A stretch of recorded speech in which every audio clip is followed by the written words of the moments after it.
देश की आज़ादी के बाद तिरंगा भारत का राष्ट्रीय ध्वज बना। इसके पहले ये तिरंगा कांग्रेस का ध्वज हुआ करता था। कांग्रेस का जो पार्टी चिन्ह हुआ करता था उसके तौर पर तिरंगा को जाना जाता था। जब भारत आज़ाद हुआ तो इसी तिरंगा को राष्ट्रीय झंडा घोषित कर दिया गया और तब ये कांग्रेस पार्टी से ले लिया गया। इसके बाद कांग्रेस पार्टी को निशान मिला दो बैलों की जोड़ी। दो बैलों की जोड़ी भी उस समय खूब प्रचलित हुई थी। और उसके बाद जब साल 1969 में कांग्रेस का विभाजन हुआ तो कांग्रेस पार्टी से एक बार फिर उसका चिन्ह दो बैलों की जोड़ी छीन ली गई और फिर कांग्रेस को चुनाव चिन्ह मिला गाय और बछड़ा। इमरजेंसी के दौर के जो लोग हैं, इमरजेंसी के दौर के पहले जो अपना मतदान करते थे, उन्हें ये चुनाव निशान खूब ठीक से याद होगा। साल 1977 में जब देश में इमरजेंसी के बाद चुनाव हुए तो कांग्रेस पार्टी को बुरी तरीके से हार मिली। खुद इंदिरा गांधी भी रायबरेली से चुनाव हार गईं। चुनाव हारने के मंथन में तमाम तरीके की चीज़ें चल रही थीं। फिर उसके बाद जब उस समय मंथन हो रहा था चुनाव का, फिर उसके बाद जब ये उस मंथन के बाद से कई चीज़ें ऐसी घटी जिसके बाद कांग्रेस पार्टी को नया चुनाव निशान मिला और ये था हाथ का पंजा, जिसे हम और आप सब लोग पहचानते हैं। वर्तमान समय में ये दिखता है। साल था 1978, यानी 77 के चुनाव के बाद के एक साल के बाद इंदिरा गांधी को किसी ने सलाह दी।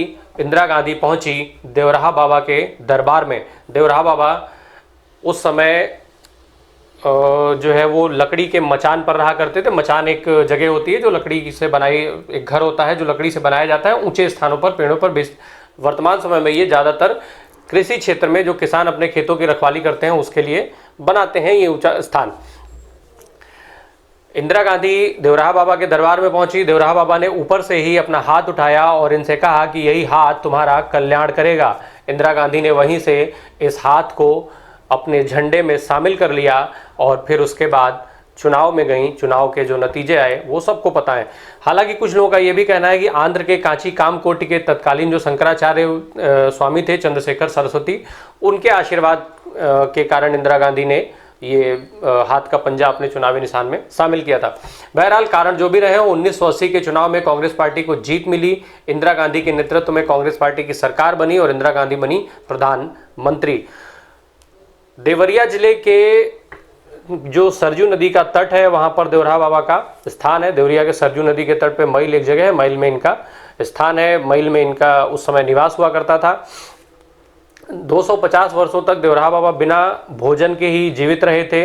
कहा जाता है कि देवरिया का नाम इन्हीं के नाम पर रखा गया था। नमस्कार, माइंड रोड में आपका स्वागत। आज के अंक में बात इसी देवरिया लोकसभा सीट की, जिसका लोकसभा क्रमांक है 66। देवों की नगरी कहा जाने वाला देवरिया उत्तर प्रदेश और बिहार की सीमा पर बसा हुआ है। घाघरा, राप्ती और गंडक ये तीन नदियां हैं जो यहाँ की मिट्टी को उर्वरा बनाती हैं, यहाँ की मिट्टी को खूब उपजाऊ बनाती हैं। माना जाता है कि किसी समय पर यह क्षेत्र जो है वो खूब घने वनों से घिरा हुआ था और यहाँ पर देवों का निवास होता था, इसीलिए इसे देवारण्य या देवपुरिया कहा जाता था और आगे चलकर इसे देवरिया का नाम मिला। ये भी एक कारण देवरिया के नामकरण के पीछे माना जाता है, कई जगह पढ़ने और देखने को आता है। बहरहाल जो वर्तमान समय में देवरिया है ये 16 मार्च 1946 को अपने अस्तित्व में आया था। पहले ये गोरखपुर का हिस्सा हुआ करता था, बाद में गोरखपुर से जो पूर्वी दक्षिणी हिस्सा था उसको लेकर के देवरिया बना और देवरिया से ही फिर अलग होकर के कुशीनगर का नया जिला बना। देवरिया का जिक्र रामायण काल से लेकर के महाभारत काल और गौतम बुद्ध के काल तक मिलता है। रामायण काल में जहाँ ये कहा जाता है कि भगवान राम के पुत्र कुश ने कुशावत जो अपना साम्राज्य बसाया उसे कुशावत कहा गया। कुशावत जो कुशीनगर का क्षेत्र है वो क्षेत्र आता है जो कभी देवरिया का हिस्सा रहा था, तो वहीं महाभारत काल में भी इसका जिक्र मिलता है। बहरहाल देवरिया को शांतिप्रिय और धार्मिक नगरी के तौर पर जाना जाता है। कहा जाता है कि यहाँ पर हर 10 कदम पर आपको एक मंदिर मिलेंगे, तो वहीं आधे किलोमीटर के दायरे में आपको एक मस्जिद दिख जाएगी। देवरही मंदिर, दुग्धेश्वर नाथ मंदिर, जो देवरही का मंदिर है वो देवी सती का मंदिर है, तो दुग्धेश्वर नाथ जो मंदिर है उसको छोटी काशी के नाम से जाना जाता है, रुद्रपुर एरिया में है। और यहाँ पर हर जो सावन का सोमवार होता है वहाँ पर हजारों की संख्या में श्रद्धालु आते हैं। दीर्घेश्वर नाथ मंदिर, देवराहा बाबा का मंदिर, बालाजी मंदिर, ऐसे तमाम मंदिर हैं यहाँ पर। तो वहीं जो बरहज का क्षेत्र है उसमें सरयू नदी पर हर साल मौनी अमावस्या के अवसर पर हजारों की संख्या में लोग यहाँ पर स्नान करने के लिए आते हैं। एक जिला एक उत्पाद, ODOP, जो सरकारी महत्वाकांक्षी योजना है सरकार की, उसकी बात की जाए तो होम फर्निशिंग के जो सामान होते हैं उन पर कढ़ाई बुनाई यहाँ की सबसे ज़्यादा प्रसिद्ध है। यहाँ के जो डिज़ाइनर फानूस, पर्दे और झालर इत्यादि हैं उनकी खूब मांग रहती है। इसके अलावा यहाँ के रेडीमेड कपड़ों की भी खूब डिमांड रहती है। राजनीति की बात की जाए तो इस लोकसभा की सीट में विधानसभा की 5 सीटें आती हैं। देवरिया सदर, तमकुही राज, फाजिल नगर, पथरदेवा और रामपुर कारखाना, जिसमें जो तमकुही राज और फाजिल नगर की विधानसभा है ये कुशीनगर जिले में आती है, पर विधानसभा देवरिया लोकसभा में है। इसमें वर्तमान समय में 4 सीटों पर भारतीय जनता पार्टी का कब्जा है, तो तमकुही राज की जो सीट है उस पर कांग्रेस पार्टी का कब्जा है। वर्तमान जो कांग्रेस के उत्तर प्रदेश के अध्यक्ष हैं अजय कुमार लल्लू, वो वहां से विधायक हैं। लोकसभा चुनाव की बात की जाए तो जब लोकसभा के पहले चुनाव हुए उस देश में, तो उस समय देवरिया में लोकसभा की 3 सीटें हुआ करती थी और पहले चुनाव में यहाँ से विश्वनाथ राय, सरजू प्रसाद मिश्रा और रामजी वर्मा, ये 3 सांसद चुन करके लोकसभा पहुंचे थे। इसके बाद विश्वनाथ राय साल 1977 तक सांसद रहे और जो इस जिले में 3 सीटें आती थी लोकसभा की, तीनों सीटों का अलग अलग समय पर उन्होंने प्रतिनिधित्व किया। 10 दिसंबर 1906 को देवरिया के ही खुकुंदू गांव में विश्वनाथ का एक जमींदार परिवार में जन्म हुआ था। उच्च शिक्षा के लिए इलाहाबाद विश्वविद्यालय गए। इलाहाबाद विश्वविद्यालय की शिक्षा के दौरान ही इनके जीवन का नया मार्ग मिला। जब ये अपने LLB की पढ़ाई कर रहे थे तो उस समय घंटाघर चौक पे इन्होंने तिरंगा लहरा करके और उस समय ये चर्चा में आ गए थे, जिसके बाद इनकी गिरफ्तारी हुई थी। ये साल था 1932 का। गिरफ्तारी के बाद जब उस समय जब इनकी गिरफ्तारी हुई तो अखबारों की सुर्खियों में रहे थे। अखबारों ने जमींदार का बेटा, वकालत का छात्र गिरफ्तार, इस नाम से हेडिंग लगाई और ये हेडिंग उस समय खूब चर्चित रही थी। मुकदमे के ट्रायल के दौरान जब अंग्रेज जिलाधिकारी ने इनसे माफ़ी मांगने की बात कही कि और ये शर्त रखी गई कि यदि माफ़ी मांगेंगे तो इन्हें PCS रैंक के अधिकारी की नौकरी दी जाएगी, तो उन्होंने इस माफ़ी मांगने के को ठुकरा दिया था। हालांकि इनके जो ससुर थे वो भी जज थे और उन्होंने भी इस माफ़ी के वो भी पक्ष में थे, पर उसके बावजूद भी इन्होंने माफ़ी नहीं मांगी।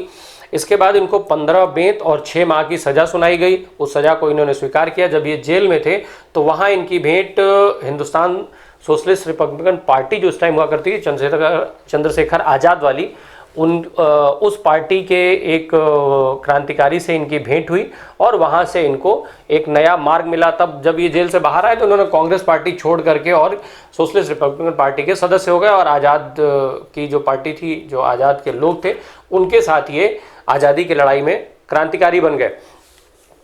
इन्होंने कई हिंसक घटनाओं को अंजाम दिया। कई क्रांतिकारी ऐसी घटनाएं थी जिसमें खूब हिंसा हुई थी, उसमें भी ये सम्मिलित रहे थे।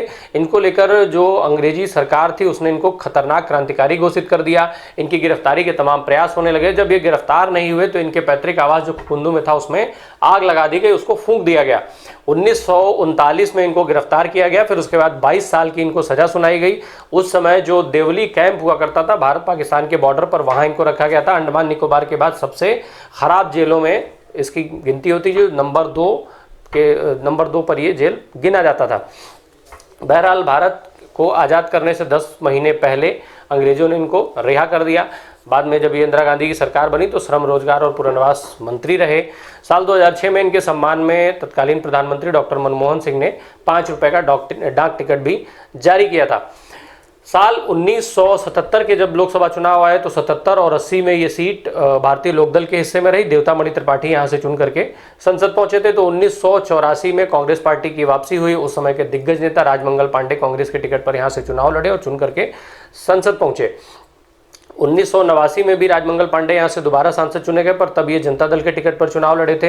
राजमंगल पांडे की गिनती उस समय उत्तर प्रदेश, मतलब पूर्वी उत्तर प्रदेश में तो बड़े नेता माने जाते थे, साथ ही साथ उत्तर प्रदेश की राजनीति में भी उनकी एक हैसियत हुआ करती थी। ये उसके अलावा वो पूर्वांचल में उस समय जो है वो ब्राह्मण के नेता के तौर पर भी जाने जाते थे। ब्राह्मण लोगों की वो अगुवाई करते थे। इनके बेटे जो राजेश पांडे हैं वो भी कुशीनगर की लोकसभा सीट से सांसद रह चुके हैं। देवरिया से पहले वो MLC वगैरह रह चुके हैं। वर्तमान समय वो राजनीति में सक्रिय हैं। बहरहाल 1991 में ये सीट मोहन सिंह यहाँ से चुनाव लड़े और सांसद हुए जनता दल के टिकट पर। तब वो राजमंगल पांडे जनता दल छोड़ चुके थे, तो मोहन सिंह यहाँ से चुन करके सांसद हुए। फिर 1996 में इस सीट पर भारतीय जनता पार्टी को जीत मिली।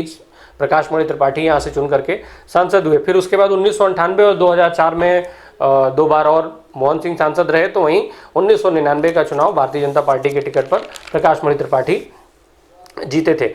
मोहन सिंह की बात की जाए तो 4 मार्च 1945 को देवरिया के जयनगर में इनका जन्म हुआ था। इसके बाद इलाहाबाद विश्वविद्यालय से इनकी उच्च शिक्षा हुई। ये छात्र राजनीति से ही राजनीति में आ गए थे। इलाहाबाद विश्वविद्यालय छात्र संघ के ये 1968 में अध्यक्ष रहे और यहाँ से इनके फिर राजनीति की शुरुआत हो गई थी। ये राजनारायण, जयप्रकाश नारायण और मधुलिमय जैसे जो समाजवादी नेता थे उस समय उनसे खूब प्रभावित रहे। इनके आंदोलनों में इन्होंने सक्रिय भूमिका निभाई। इमरजेंसी में जेल गए, साथ ही साथ इसके अलावा आनंद भवन कांड में जेल गए, मधुलिमय के समय में जेल गए, ये कई बार जेल गए। 1977 में ये पहली बार विधायक चुने गए, फिर 1985 तक ये विधानसभा के सदस्य रहे, बाद में विधान परिषद के सदस्य हुए। फिर साल 1991 में ये लोकसभा का चुनाव लड़े और लोकसभा सांसद हुए। फिर 1998, 2004 3 बार ये लोकसभा के सांसद रहे। मोहन सिंह की गिनती समाजवादी पार्टी के हिसाब से देखा जाए, समाजवादी पार्टी के जनरल सेक्रेटरी रहे थे और इनकी जो गिनती है वो दिग्गज समाजवादी नेताओं में की जाती है। 22 सितंबर साल 2013 में कैंसर के कारण इनका निधन हो गया था। इनके निधन के बाद इनकी पुत्री कनकलता सिंह को राज्यसभा की सदस्यता दिलाई गई थी, राज्यसभा भेजी गई थी और राज्यसभा सदस्य रहीं। श्री प्रकाश मणि त्रिपाठी की बात की जाए तो 30 जून 1935 को सुल्तानपुर में इनका जन्म हुआ था। इनके पिता भी बड़े आदमी के तौर पर माने जाते थे। फिर ये सेना में चले गए। ये थल सेना के लेफ्टिनेंट जनरल से रिटायर हुए थे। 1971 के युद्ध में इन्होंने भाग लिया था। रिटायर होने के बाद साल 1996 में पहली बार भारतीय जनता पार्टी के टिकट पर ये चुन करके सांसद हुए थे। फिर उसके बाद 1999 का चुनाव भी भारतीय जनता पार्टी के टिकट पर जीते। उसके बाद कोई चुनाव जीत नहीं पाए। फिर 2014 में बहरहाल वहाँ से उनकी चुनावी संभावनाएं खत्म हो गई, जब वहाँ उस सीट पर कल्याण सिंह का आगमन हो गया। इनके बेटे शशांक मणि त्रिपाठी भी वर्तमान समय में राजनीति में सक्रिय और भारतीय जनता पार्टी के सदस्य हैं। साल 2009 का लोकसभा चुनाव जब आया तो इस लोकसभा चुनाव में भारतीय जनता पार्टी के टिकट पर श्री प्रकाश मणि त्रिपाठी थे, उधर मोहन सिंह थे समाजवादी पार्टी के टिकट पर इन सबको दरकिनार करते हुए इस चुनाव में धनबल का खूब उपयोग हुआ और धनबल को यहाँ पर जीत मिली। बसपा के टिकट पर चुनाव लड़े गोरख प्रसाद जायसवाल यहाँ से चुन करके सांसद हुए थे। उनके लिए बहुत साफ तौर पे कहा जाता है कि जनबल से नहीं धनबल से चुनाव जीते थे। उस समय उन्होंने रुपयों की खूब लेन देन की थी और बाद में बहुत चर्चा का विषय रहा था। हालांकि वर्तमान समय में इनका परिवार भी चूंकि राजनीति में सक्रिय रहा था, वर्तमान समय में इनकी राजनीतिक सक्रियता खत्म हो चुकी है। कई मामलों में लोग जेल भी गए। साल 2014 का लोकसभा जब चुनाव आया तो पूरे देश में मोदी के नाम की लहर चल रही थी। इस सीट पर भारतीय जनता पार्टी ने कलराज मिश्र को अपना उम्मीदवार बनाया। कलराज मिश्र यहाँ से चुनाव जीत करके सांसद हुए। फिर उसके बाद केंद्र की सरकार में मंत्री रहे। MSME जैसा महत्वपूर्ण विभाग उनके पास रहा था। बढ़ती उम्र के कारण 2019 का चुनाव लड़ने से इन्होंने इनकार कर दिया था। फिर साल 2019 के चुनाव में भारतीय जनता पार्टी ने इस सीट पर रमापति राम त्रिपाठी को अपना उम्मीदवार बनाया। उस वक्त जो संत कबीर नगर में जूते वाली घटना हुई थी, जिसमें वहाँ के सांसद शरद त्रिपाठी का जो जूतम पैजार की घटना उस समय खूब चर्चा में रही थी, उसके कारण शरद त्रिपाठी का वहाँ से टिकट काट दिया गया। चूँकि देवरिया ब्राह्मण बाहुल्य क्षेत्र माना जाता है, इसलिए ब्राह्मणों को साधने और डैमेज कंट्रोल करने के लिए रमापति राम त्रिपाठी को यहाँ से चुनावी मैदान में उतारा गया। रमापति राम त्रिपाठी इसके पहले सांसद रह चुके थे, उत्तर प्रदेश भारतीय जनता पार्टी के अध्यक्ष रह चुके थे, विधान परिषद के उस समय सदस्य थे। इनको ब्राह्मणों को संतुष्ट करने के लिए एक बार फिर देवरिया के माथे पर बाहरी उम्मीदवार थोपा गया था। हालांकि वो चुनाव जीतने में कामयाब रहे, वर्तमान समय में सांसद हैं। साल 1971 के बाद से देवरिया लोकसभा सीट पर कोई भी ऐसा प्रत्याशी चुनाव जीतने में सफल नहीं हो पाया जो एक ही पार्टी के टिकट पर दूसरा चुनाव लड़ा हो। हालांकि उस प्रत्याशी को यहाँ के लोगों ने स्वीकार किया जिसने अगले चुनाव में दल बदल लिया और नए पार्टी के टिकट पर चुनाव लड़ा, अन्यथा उसको अस्वीकार कर दिया गया। बहरहाल समीकरणों की बात की जाए तो देवरिया जो है उत्तर प्रदेश का 32वां सबसे घनी आबादी वाला जिला है। 31 लाख से ज़्यादा इस जिले की आबादी है। जो ज़्यादातर आबादी है वो ग्रामीण क्षेत्रों में निवास करती है।